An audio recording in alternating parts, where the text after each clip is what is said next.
함께 나누실 말씀 디도서 1장 10절에서 16절까지 14절까지 말씀입니다.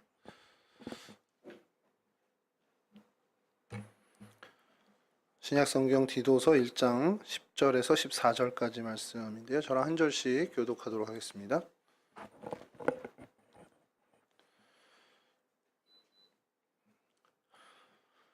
불순종하고 헛된 말을 하며 속이는 자가 많은 중 할례파 가운데 특히 그러하니 그들의 입을 막을 것이라. 이런 자들이 더러운 해식을 취하려고 마땅하지 아니한 것을 가르쳐 감정들을 온통 무너뜨리는도다. 그레데인 중에 어떤 선지자가 말하되 그레데인은 항상 거짓말쟁이며 악한 짐승이며 배만 위하는 게으름뱅이라 하니 이 증언이 참되도다. 그러므로 내가 그들을 엄히 꾸짖으리라. 이는 그들로 하여금 믿음을 온전하게 하고. 함께 하시죠. 유대인의 허탄한 이야기와 진리를 배반하는 사람들의 명령을 따르지 않게 하려 함이라.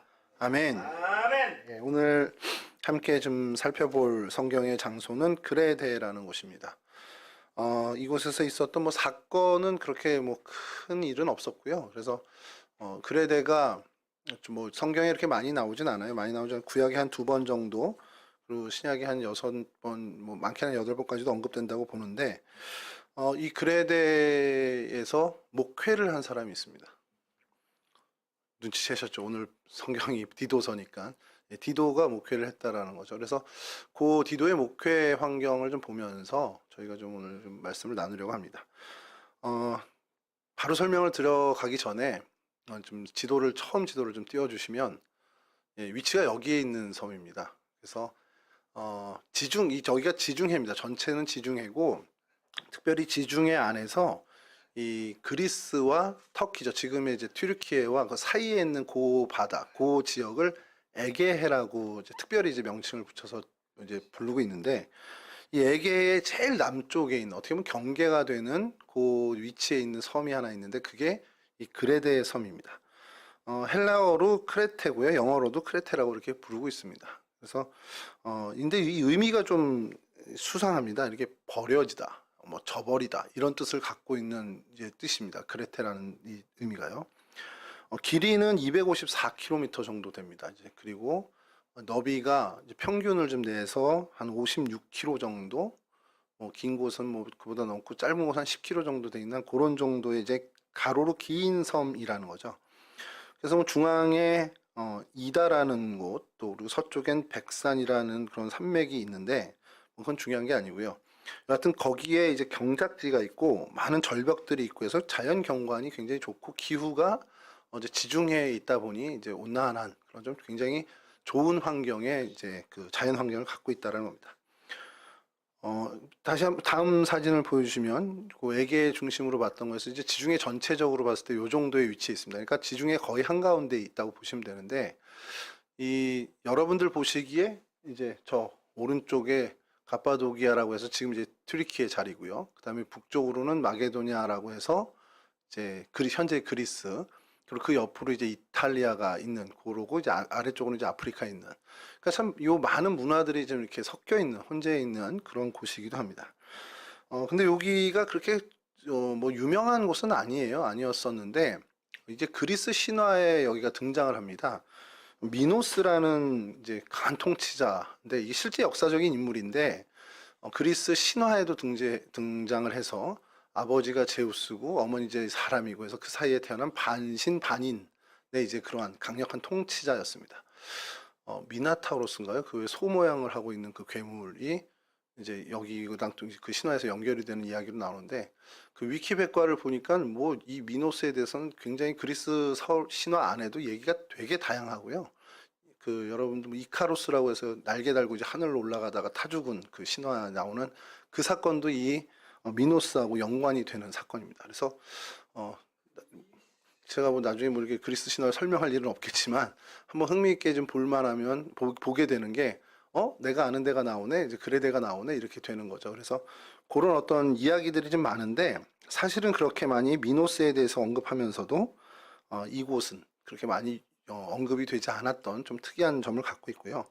이 그레데도 이제 유명한 것이 항구인데 그 첫 번째 사진 다시 한번 보여주시겠습니까?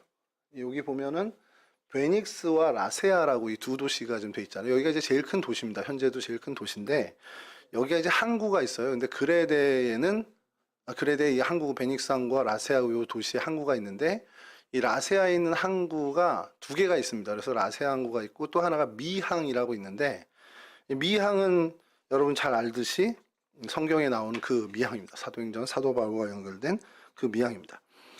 다음 사진 그냥 다시 보여주시고요. 이 지중해에 있는 섬들이 몇 개 있죠. 그 섬들이 있는데 학자에 따라서 네 번째로 큰 섬이다라고 얘기하는 경우가 있고 어느 학자는 또 다섯 번째로 큰 섬이다라고 하는 것이 이제 시칠리아라고 해서 이태리에 저희 붙어 있는 저 섬이 제일 큰 섬인 건 확인이 됩니다.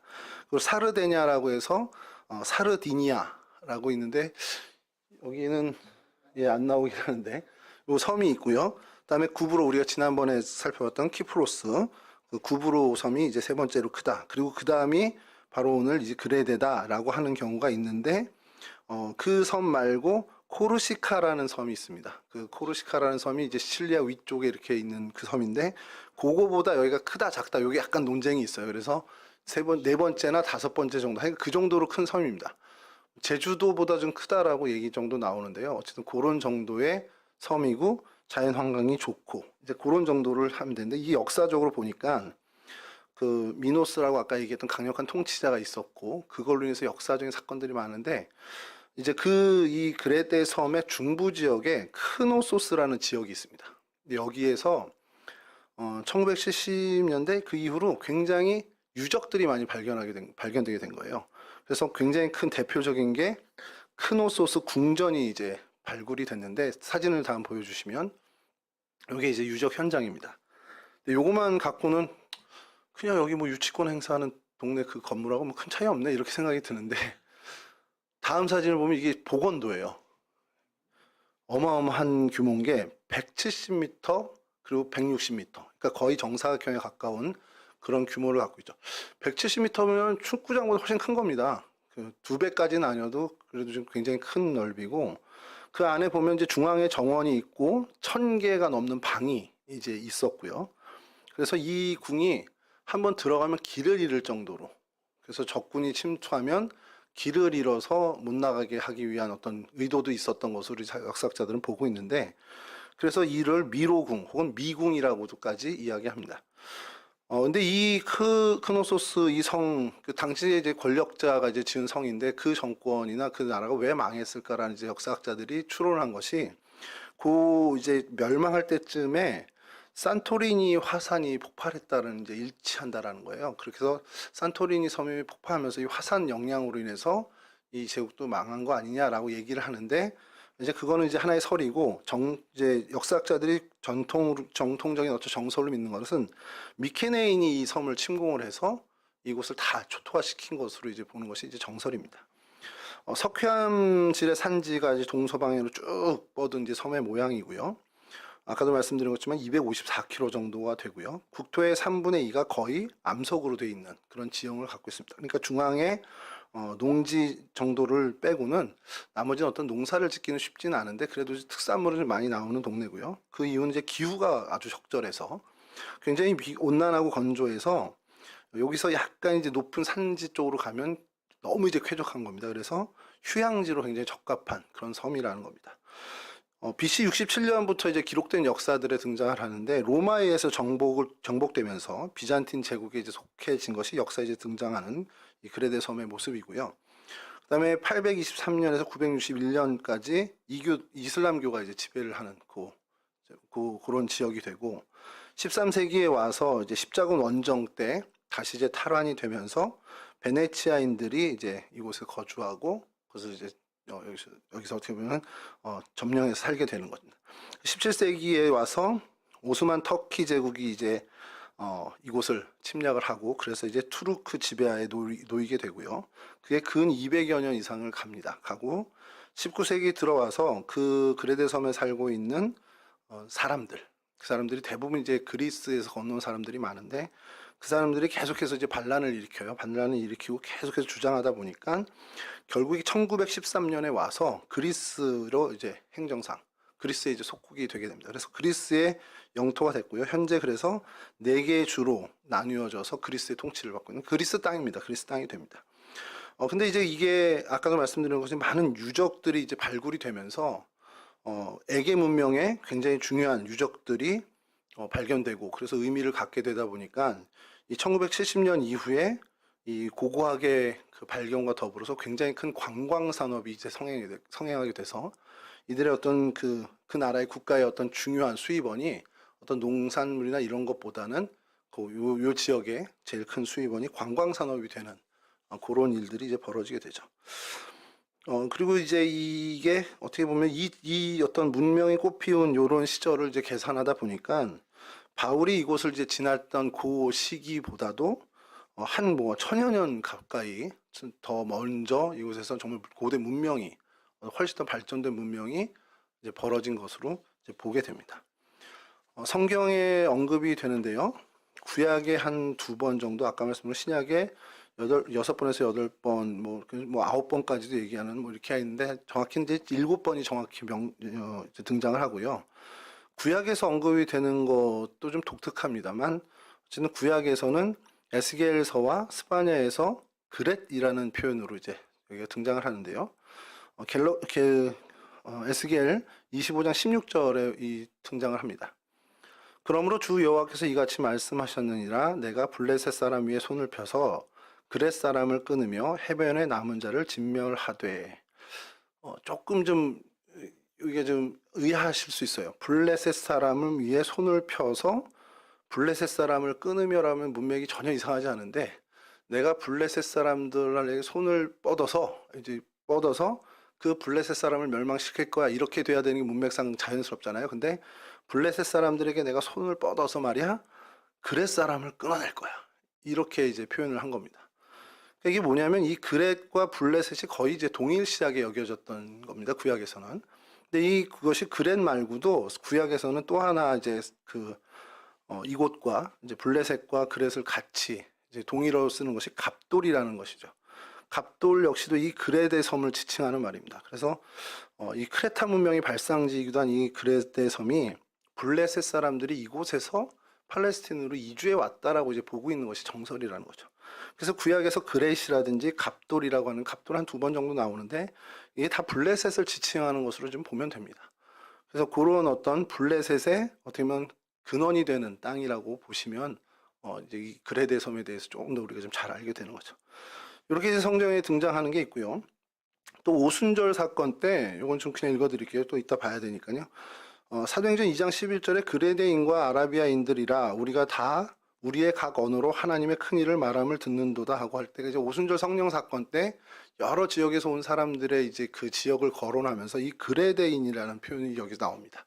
그러니까 그레데 사람들도 이곳에 왔다라는 것. 그리고 사도행전 27장 7절에서 8절 요건 좀 띄워주시면요. 7절에서 8절을 좀 제가 읽어드리면 배가 더디가 여러 날 만에 간신히 니도 맞은편에 이르러 풍세가 더 허락하지 아니하므로 살몬의 앞을 지나 그레데 해안을 바람막이로 향하여 간신히 그 연안을 지나 미항이라는 곳에 이르니 라세아치에서 가깝더라. 아까 우리 지도에서 봤던 그 라세아와 미항이 등장합니다. 성경을 보면 헬라어로는 칼로스 리멘이라고 이제 이렇게 나와요. 이제 칼로스는 아름답다, 좋다 이런 뜻의 단어고 리멘은 이제 항구라는 건데 실제로 지금 이곳에 현대 그리스어에서도 칼로이 리메네스라고 이제 부릅니다. 이게 미항인데요. 그러니까 아름다울 미자를 써서 우리 미항이라고 하는데 아름다운 항구, 완전히 그대로 직역한 거죠. 아름다운 항구, 또 뭐 좋은 항구 이렇게 씁니다. 사진을 보여주시면 이게 라세라시에 있는 항구고요. 그 다음 사진이 거기서 가까이 아주 가까이 있는 미항입니다.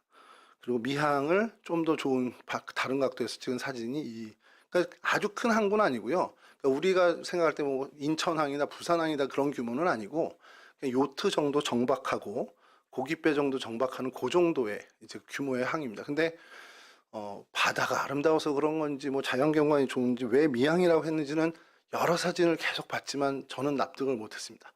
누군가 어느 사진을 저에게 보여주셔서 이래서 미향이라고 불렀나 봐요. 그래서 좀 납득이 가게 해주시면 좋겠는데 현재 봤을 때는 사실 통영항보다도 못한 것 같고 제가 볼 땐 저희 나라 뭐 그 부산에 있는 그 요트 정박 많이 해놓는 어디죠?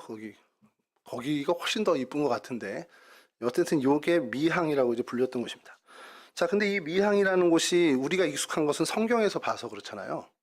성경에서 이제 바다와 로마로 압송되는 그때 뭐 율리오 뭐 이게 백장 나고 이러면서 이제 미항에 머물게 되는 그런 얘기, 여기 떠나지 말라고 얘기했는데 굳이 떠나가지고 유라굴로 만나가지고 고생하는 어떤 그런 얘기들 저희가 들었는데 우리 이제 지명에 대해서 이렇게 성경에서 같이 살피다 보면 이제 어느 정도 예상되는 이 구도가 있잖아요.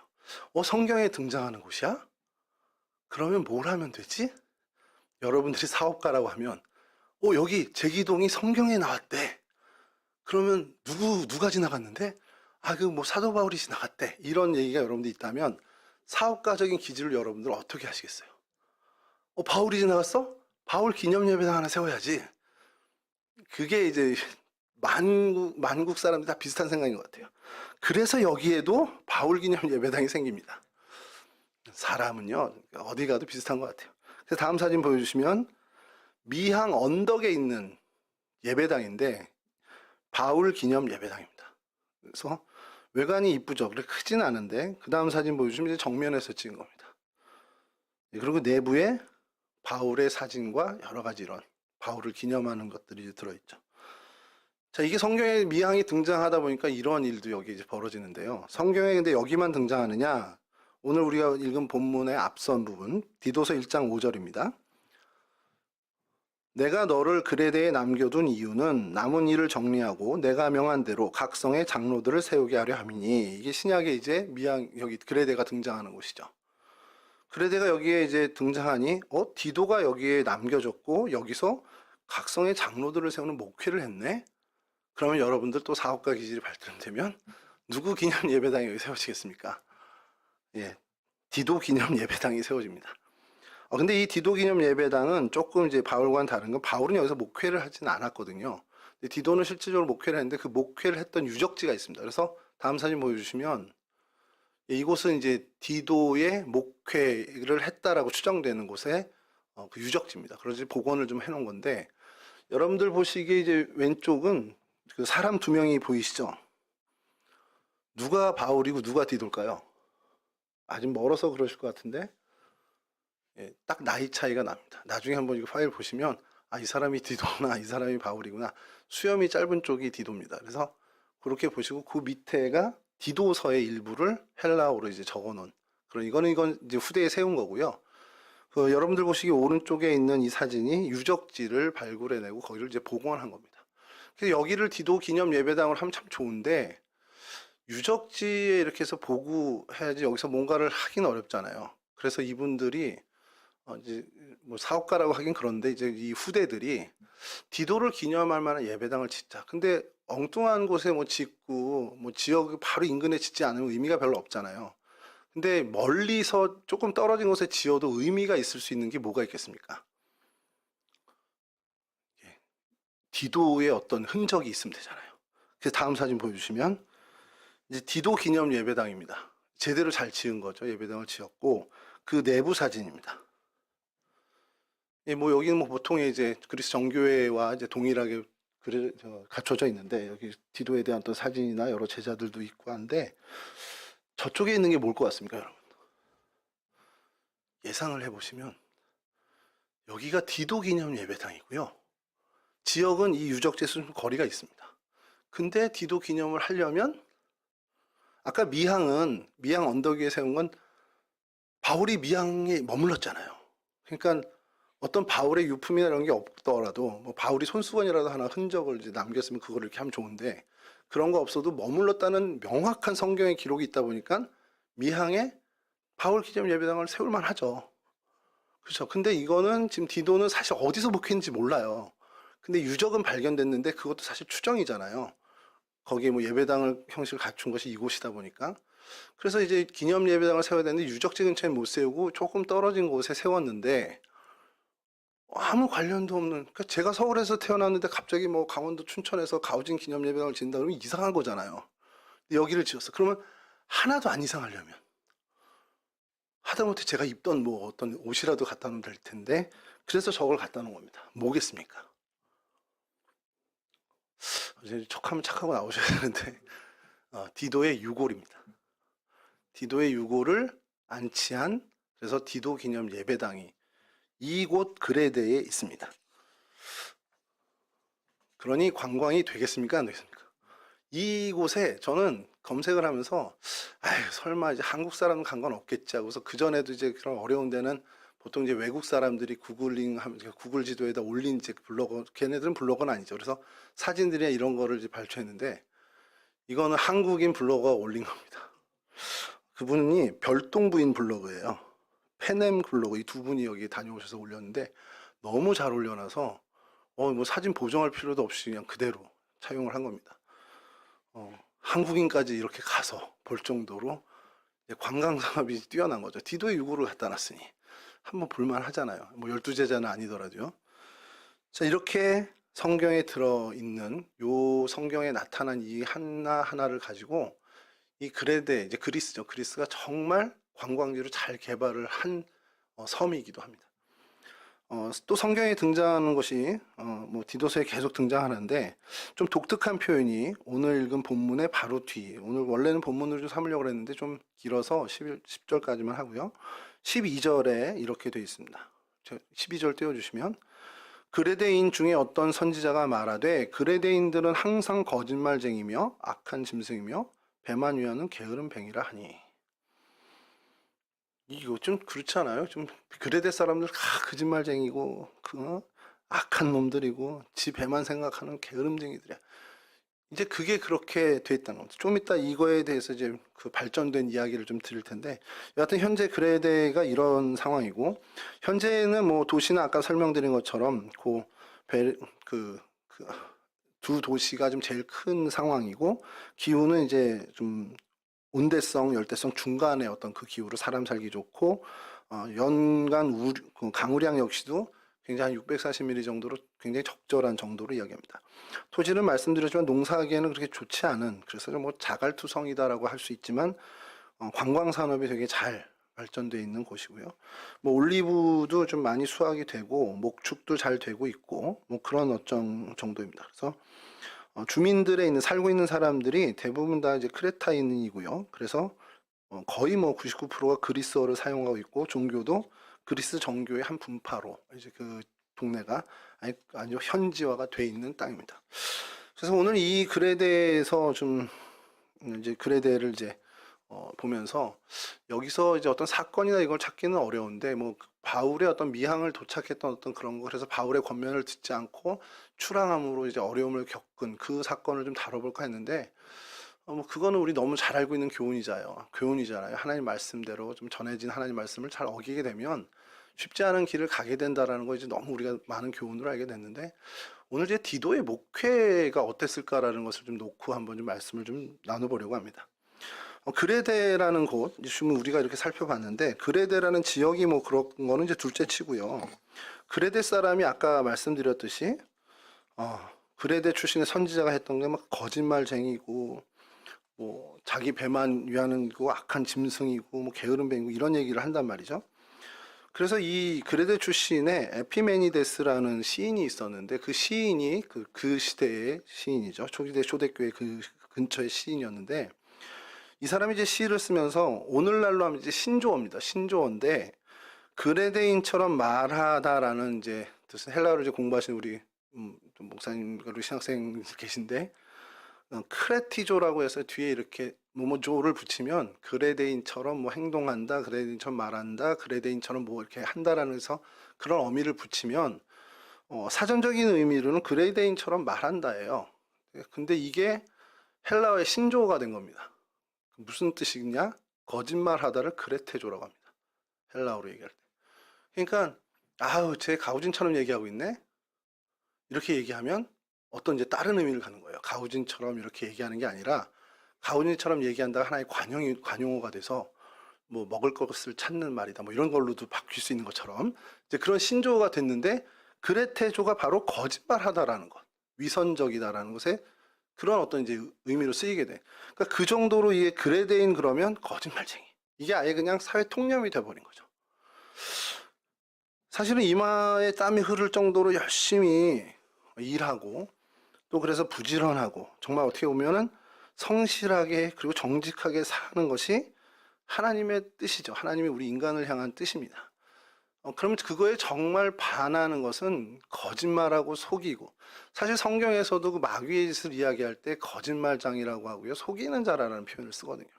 그러니까 거짓말과 속이는 것은 하나님의 뜻과는 참 많이, 그러니까 살짝 어긋난 것이 아니라 정반대의 길을 가는 거라고 보면 되는데, 불명예스럽게도 이 그레데 사람들이 그런 일을 당한 겁니다. 그레데인, 그러면 그레데인처럼 말한다. 그레데 사람처럼 행동해. 그럼 그건 속이고 거짓말하고 이제 그런 식의 어떤 이야기가 돼버린다는 거죠. 그래서 이게 어떻게 보면 구원받은 그리스도인들이 가지는 성품은 분명히 아니라는 겁니다. 그런 어떤 보편화된 동네에서 이 디도가 목회를 했다라는 거예요. 그러니까 디도의 목회가 어땠을까? 이게 참 쉽지 않았겠구나라는 것을 저희들은 생각할 수 있다라는 겁니다. 그런데 이게 참 놀라운 것이 하나님의 역사는 그냥 우리가 생각할 때 그레데인 그러면 걔네는 아니야 이렇게 해야 될 사람들인데, 그들을 위한 구원의 계획을 하나님은 세우셨고 그 구원의 계획을 성실하게 하나님께서 이끌어 가시는데, 보통의 사람들, 물론 이제 사역자나 어떤 사도들을 등급을 나눈 건 분명 아니지만 사도 바울과 그가 친아들처럼 여기는 디도를 하나님이 이곳의 구원을 위해서 사용하셨다라는 거예요. 그러니까 이런 어떤 하나님의 놀라운 은혜를 저희가 먼저 발견하게 되고, 그러면서 그냥 드는 생각이 제 개인적으로는 결국엔 사람의 됨됨이가 구원에 어떤 영향을 주진 않겠구나. 그러니까 용서하십시오 이런 표현을, 개차반처럼 산 사람이라도 하나님이 구원하시겠다 하시면 구원을 받을 수 있겠구나라는 생각을 해본 겁니다. 그러면 이제 그렇다고 그럼 뭐 맘대로 살아도 되겠네, 하나님이 구원해 주면 되니까, 이런 게 아니라 하나님의 은혜와 사랑이 참 그렇게 한이 없구나라는 것을 이 그레데 사람들을 보면서 좀 한 번 더 깨닫게 되는 거라는 겁니다. 제가 예전에 목회하던 이제 교회 이런 데서 이제 신방을 하거나 교구를 맡을 때 권사님 댁이나 집사님 댁에 가서 이제 신방을 하는데 남편분들이 교회를 안 다니는 경우가 좀 있어요.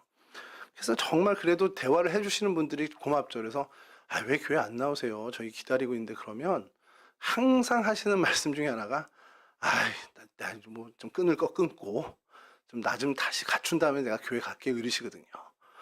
뭘 끊을 건 뭔지는 알잖아요. 그랬더니 끊고 오시면 못 오십니다. 그냥 오셔서 끊으세요. 이렇게 얘기를 하거든요.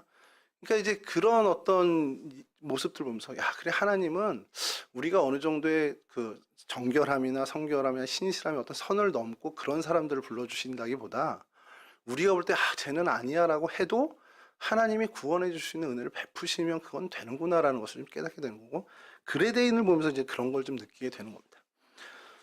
그레데 사람들이 대부분 사실은 이것처럼 보여주는 것처럼 그 인생관이 왜곡된 사람들이 많았다는 얘기예요. 그게 어떤 그들의 대명사처럼 된 것처럼. 그런데 다행인 것은요, 아까 우리가 사도행전 오순절 사건 때 명절 때문에 예루살렘에 방문한 사람들, 소수겠지만 그 그레데인이 있었다는 겁니다. 이건 저는 희망으로 보는 거예요. 그레데인의 전반적인 사람들이 전혀 다른 세속의 가치관을 갖고 왜곡된 가치관으로 살고 있었지만, 그 중에 아주 소수들은 그렇게 하나님을 향한 열망이 있었고, 실제로 그분들이 오순절 사건에 체험을 얻는, 어떻게 보면 간증을 할 수 있는 체험자들이죠. 은혜를 체험한 사람들이 되었잖아요. 그럼 그 사람들이 어쨌든 자기 고향으로 돌아왔을 텐데 그레데에 와서 그들이 가만히 있었을까요? 그렇지 않았을 겁니다. 오순절 성령 강림 역사의 그 현장에 있었던 그 그레데 사람들, 그 사람들은 분명히 그레데 섬으로 돌아가서 오순절 성령 사건의 증인으로 분명히 살았을 겁니다. 다시 한번 좀 띄워주시면 사도행전 2장 11절입니다. 그레데인과 아라비아인들이라 우리가 다 우리의 각 언어로 하나님의 큰 일을 말함을 듣는도다. 하나님의 큰 일을 내 언어로, 그레데 사람들도 그레데 사람의 언어로 들었단 말이에요. 그리고 거기서 성령의 임재를 경험합니다. 그런 그 사람들이 분명히 그레데 섬으로 갔어요. 돌아갔어요. 대부분의 그레데에 거하는 사람들은 선보단 죄악에 가까운 삶을 살았습니다. 그러나 이 소수의 그레데인들은 분명히 이 죄악을 버리고 선을 택했다는 그런 거죠. 그럼 훗날 이 디도가, 또 바울과 디도가 이 그레데 섬의 구원의 도구로 쓰임 받을 때에 그레데에 세워진 교회의 기둥이 분명히 이 사람들이었을 거라는 겁니다. 그렇게 하나님, 어떻게 보면 하나님을 턱한, 죄악을 버리고 하나님의 선을 택한 정말 소수겠지만 그 소수의 사람들을 통해 하나님은 하나님의 교회를 세우시고 복음 사역의 기초를 삼으셨다는 거죠. 그래서 이 그레데의 어떤 이 일을 보면서, 그래, 인간의 됨됨이 그런 건 정말 하나님의 은혜에서는 아무것도 아닌 게 돼. 하나님의 은혜가 덮으면 그거 모든 거 다 없이 해주시는 하나님의 은혜를 우리가 발견해요. 근데 그것뿐만 아니라 하나님은 그 하나님의 일을 행하실 때 대다수의 사람을 쓰실 때도 있지만 적은 사람이라도 하나님 쓰신다면 문제가 없겠구나는 거예요. 어느 한 공동체를 하나님께서 바꾸신다. 그럼 그 공동체 전체가 다 뭐 90% 이상이 막 이렇게 하나님의 선을 뜻을 돼야 그 교회가 변화되면 그건 제일 좋지만, 그렇지 않다 하더라도 소수의 몇 명만이 하나님의 뜻을 정말 갈급히 하고 그것을 쫓고 추구한다면 하나님은 그 소수의 사람을 통해서 그 공동체 전체를 하나님의 선의 길로 이끄시는 그런 역사도 일으키시는 분이라는 것을 이 그레데를 통해서 저희들이 좀 발견하게 된다는 겁니다. 그래서 이 디도에게 사도 바울도 하나님의 역사를 맡기고 그 맡은 목회를 제대로 해나가고 계속해서 아낌없는 조언과 사랑을 베풀죠. 디도서 1장 4절에서 5절입니다. 디도를 여기에 남기면서 이제 편지를 하는데, 아까 읽어드린 성경에 언급된 그 부분인데요. 1장 4절에서 5절입니다. 같은 믿음을 따라 나의 참 아들 된 디도에게 편지하노니 하나님 아버지와 그리스도 예수 우리 구주로부터 은혜와 평강이 내게 있을지어다. 내가 너를 그레데에 남겨둔 이유는 남은 일을 정리하고 내가 명한 대로 각 성의 장로들을 세우게 하려 함이니. 남은 일을 정리하는 것이 첫 번째 이유고요. 두 번째 이유는 각 성의 장로들을 세우기 위한 것이라고 이렇게 얘기하죠. 남은 일을 정리하고는 헬라어 언어로 이야기하면 부족한 일을 바로 잡다라는, 이런 직역하면 그렇게 해석이 됩니다. 그러니까 이게 뭐냐, 그레데 교회 안에 여전히 남아있던 문제들이 우리가 뭐 1장 10절과 11절에서 봤지만 거짓 사상으로 인한, 그러니까 이단 세력으로 인한, 또 유대교의 어떤 그 율법주의로 인한 그런 혼란이 분명히 있었다는 겁니다. 그리고 1장 16절에 보면 선한 일이 없는 그러한 상태였다라는 것이 문제가 있었어요.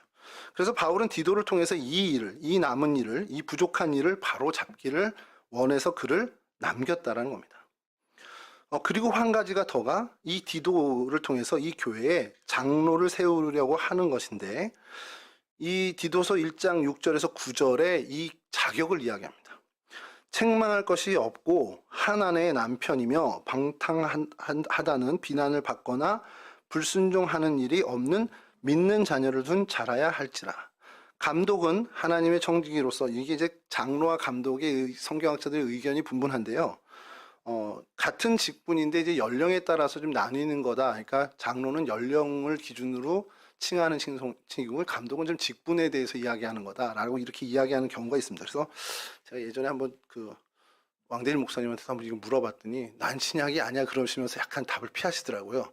그래도 좀 알려주십시오 그랬더니, 그때 이제 제가 들은 거는 장로를 이제 칭할 때는 나이 기준에서 봤을 때 교회의 어떤 어른 역할의 어떤 의미고, 감독은 그냥 나이가 많으나 적으나 그 직분에 대해서 호칭하는 걸로 알고 있다, 그렇게 얘기를 하시더라고요. 그래서 뭐 장로를 세우기 위해 남겼다라는 것은 사실 이 그 감독을 세우는 어떤 교회 지도자를 세우는 것을 위해 남겼다라고 보면 되고, 그 기준은 이제 같은 거라고 보면서 이 디도서 1장 6절에서 9절이 그가 맡은 일, 여기 이제 표현하면 5절에 있는 장로를 세우는 것의 기준을 사도 바울이 이야기해 준 거라고 보면 된다는 겁니다.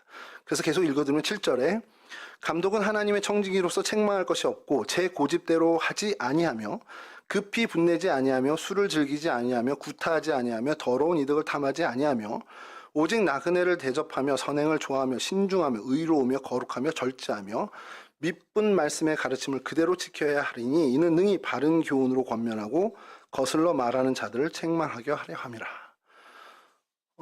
그래서 이걸 제가 오늘도 다시 한번 찾아봤습니다. 그랬더니 똑같은, 이제 왕재열 교수님과 똑같은 얘기를 하시더라고요. 바울이 에베소 장로들에게도 똑같이 장로라고 또 감독이라고 칭했던 기록이 있더라고요.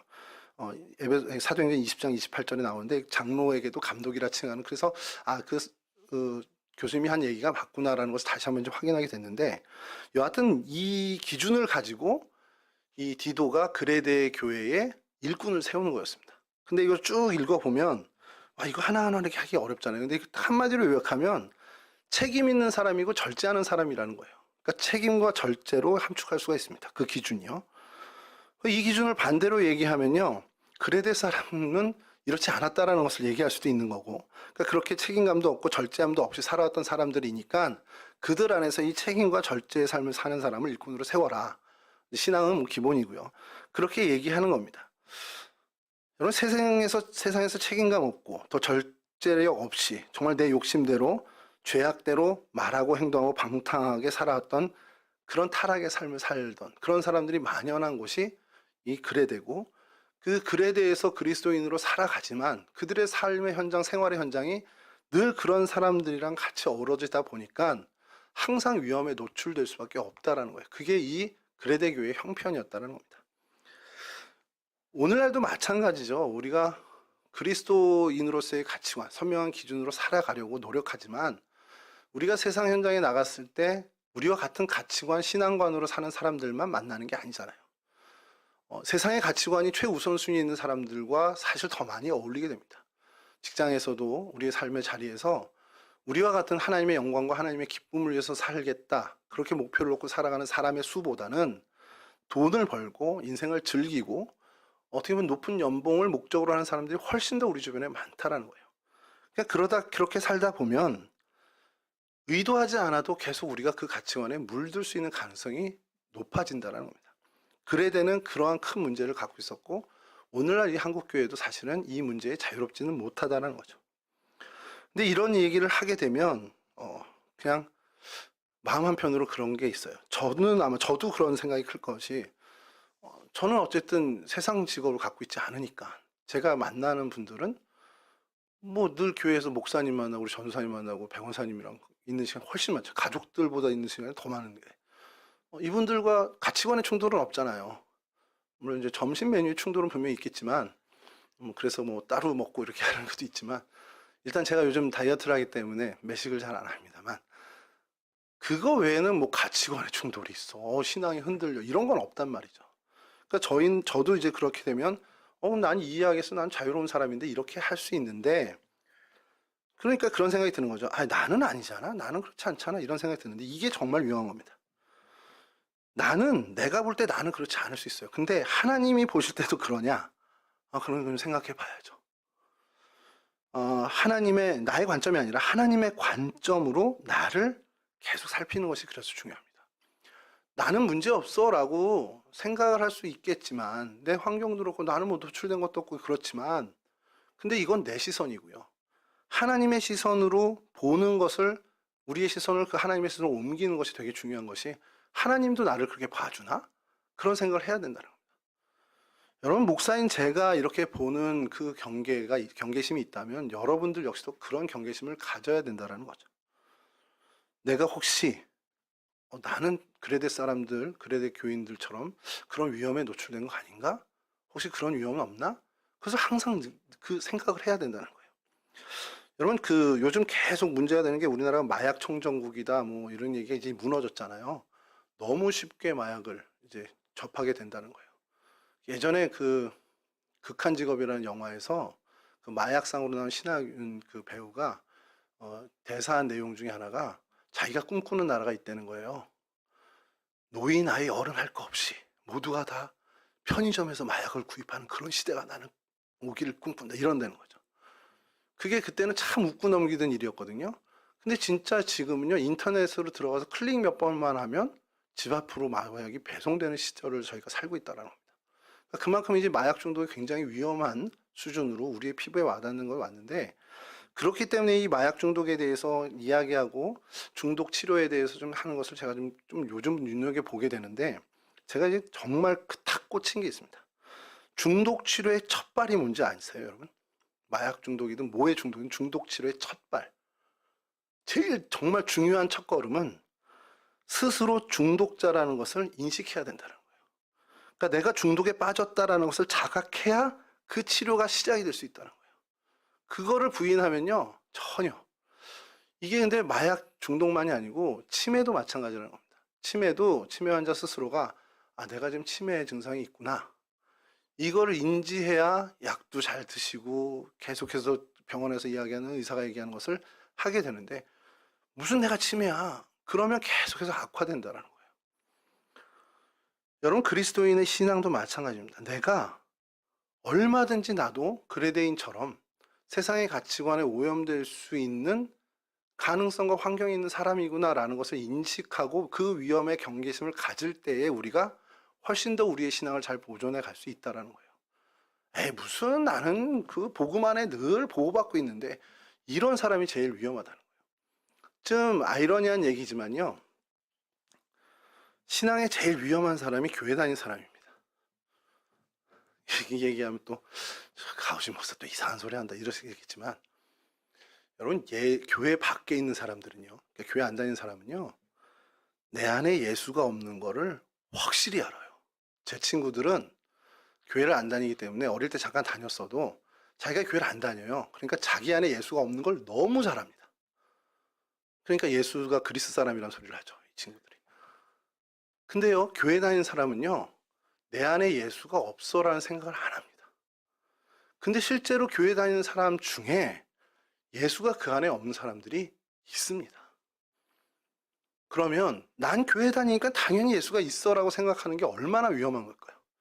제가 일전에 한번 설교 중에 이 말씀을 드린 적이 교회를 이제 개척교회 할 당시에 집과 교회가 1시간 이상 거리가 있다 보니까 이제 그 오고 가는 길에 뭐 여러 가지를 하죠. 한날은 교회까지 쭉 아침에 오는데 문에 딱 올라와서 문을 잡는 순간 주머니를 뒤지는 순간 아차한 겁니다. 열쇠를 두고 온 거예요. 근데 그 오는 55분 내내 저는 정말 1초의 순간도 나한테 열쇠가 없나? 이런 생각을 한 번도 한 적이 없어요. 그냥 당연히 그 문고리를 잡고 문고리 앞에 서서 주머니를 뒤졌을 때 그때 딱 아차 싶은 거예요. 그때 열쇠가 없는 걸 발견한 겁니다. 여러분 그거 생각해 보세요.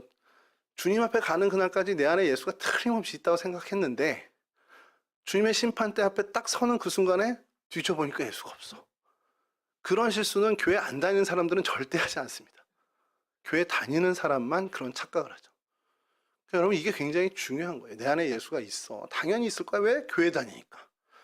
나 교회에서 권사인데? 나 교회에서 집사인데? 장로님은 얘기 안 하겠습니다. 당연히 있겠지. 이 생각이 정말 위험한 생각이라는 거예요. 늘 기회가 될 때마다, 시간이 될 때마다 내가 정말 주님과 동행하나?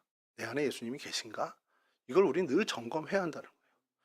그레데 사람들이 정말 그 디도가 사역하는 그 상황은 이러한 위험에 노출되어 있고 오히려 그러다 보니 그레데 사람들은 이 책임과 절제에 대해서 정말 스스로를 늘 살폈던 사람들이라는 겁니다. 여러분 우리에게 하나님이 우리에게 맡겨주신 삶의 자리가 있습니다. 그곳에서 제일 먼저는 나 자신을 살피는 게 우선돼야 됩니다. 그리고 이제 한 걸음 더 나가서 나 자신을 살피는 것을 넘어서서 디도의 마음을 가질 필요가 있다는 거죠. 디도의 마음을 좀 헤아려 보려고 참 이 편으로 생각하고 좀 상상을 해봤는데 디도가 좀 바울이나 아니면 하나님을 좀 원망하지 않았을까라는 생각이 다른 사람들 다 좋은 목회 환경에 있는데 왜 단 이곳에서 보내가지고 여기서 목회하게 하셨을까? 디도가 그런 원망을 했을 수도 있겠구나라는 생각이 들어요. 왜? 그 자연 환경이 안 좋아서가 아니라 이 그레데라는 지역의 사람들 때문에 힘들었을 거라는 거예요.